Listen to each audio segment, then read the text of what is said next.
ચટાકેદાર પાણીપુરી પડી ભારે, 3 મહિલા સ્ટાફ બીમાર. વડોદરા શહેરના રાવપુરા વિસ્તારમાં ચટાકેદાર પાણીપુરી ખાવાનું મહિલાઓને ભારે પડ્યું. રાવપુરામાં પાણીપુરી ખાધા બાદ ફૂડ પોઈઝનિંગ થતાં 3 મહિલાઓની તબિયત લથડી છે. સૌથી ગંભીર બાબત એ છે કે ભોગ બનનાર 3 મહિલાઓ વડોદરાની જાણીતી એસએસજી હોસ્પિટલની સ્ટાફ છે. પાણીપુરી ખાધા બાદ 3 મહિલા સ્ટાફને અચાનક ઉલટી, ડાયરિયા અને પેટમાં અસહ્ય દુખાવાની ફરિયાદ ઉપડી હતી. તબિયત વણસતા 3ને તાત્કાલિક સારવાર અર્થે એસએસજી હોસ્પિટલમાં ખસેડવામાં આવ્યા છે, જ્યાં હાલ તેમની સારવાર ચાલી રહી છે.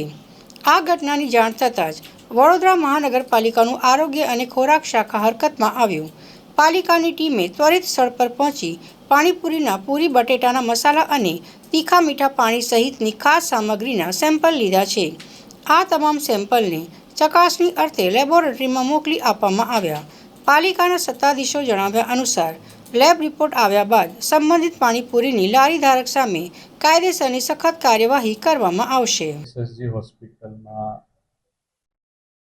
3 દર્દીઓને અહીંયા પાણીપુરી ખાધા બાદ ઝાડા ઉલટીની તકલીફ થઈ હોવાનું જણાઈ આવતા અહીંયા દર્દીને સારવાર માટે લઈ આવેલા. તેઓને દાખલ કરવામાં આવેલા અને યોગ્ય સારવાર આપવામાં આવી રહી છે. આ સિઝનમાં હું એ જ કહેવા માંગીશ કે બની શકે ત્યાં સુધી બહારનું ખોરાક લેવાનું ટાળે,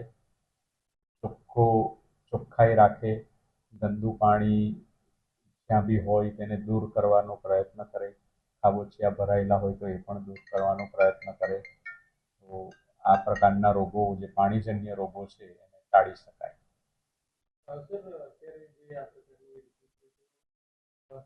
પાણીપુરી ખાવાથી ફૂડ પોઈઝનિંગની જે ઘટના બની છે, તો આપ આ જે ઘટના બની એને કઈ રીતે?